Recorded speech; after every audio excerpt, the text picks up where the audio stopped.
October 16, 1939, marks a significant date in World War II as the Luftwaffe launched its first air raid on British territory. This attack targeted the naval base at Rosyth, located in the Firth of Forth, and brought the war directly to British shores for the first time. The air raid signaled the beginning of a new phase in the conflict, where aerial warfare would become a critical aspect of the strategy for both the Axis and Allied forces. The attack was significant not only for its symbolic impact but also for the tactical lessons it provided to both sides. It revealed vulnerabilities in Britain's defenses and underscored the importance of aerial superiority, which would become a key factor as the war progressed. Military events. The Battle of the River Forth. The primary military event of October 16, 1939, was the Luftwaffe's air raid on the naval installations in the Firth of Forth.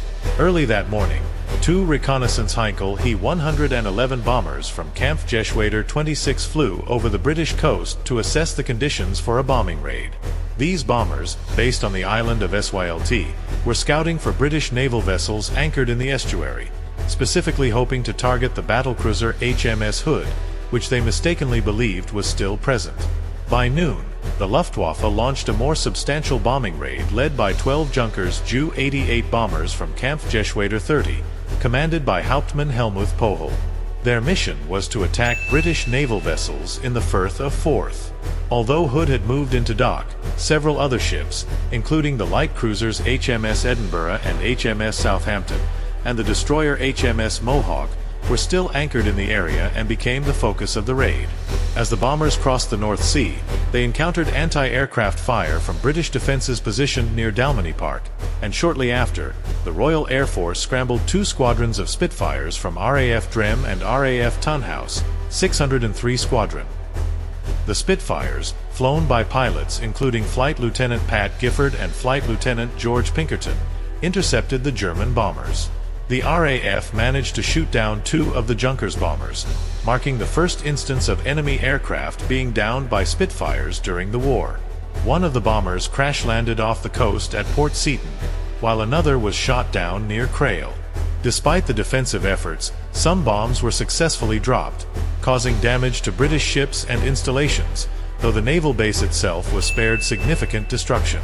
The raid resulted in 24 British deaths and 44 injuries, primarily from the damage inflicted on the ships. Diplomatic and geopolitical developments. The raid had significant diplomatic repercussions. For Britain, it was a stark reminder that the war was no longer confined to continental Europe. It had reached the British Isles.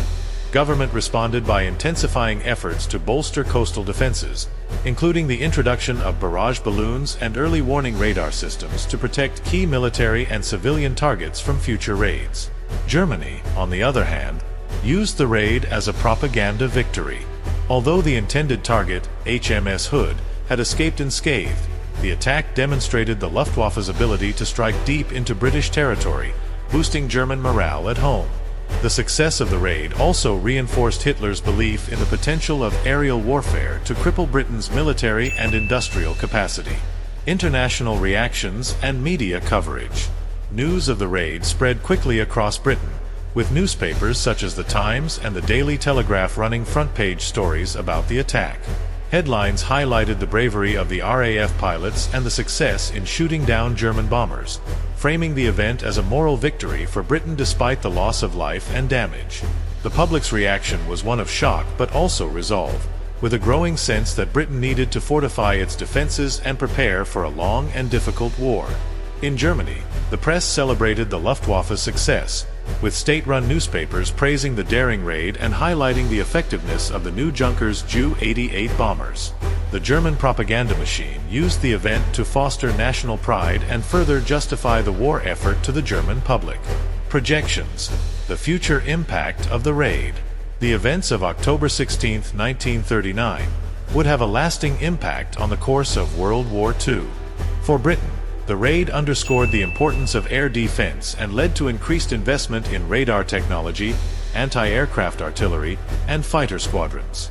The RAF's early success in intercepting the German bombers also served as a morale boost, laying the groundwork for the critical role that air superiority would play in the Battle of Britain. For Germany, the The raid validated the Luftwaffe's strategy of targeting British naval and industrial infrastructure. However, the losses suffered by the Luftwaffe during the raid hinted at the growing effectiveness of Britain's air defenses, a factor that would become increasingly significant as the air war intensified.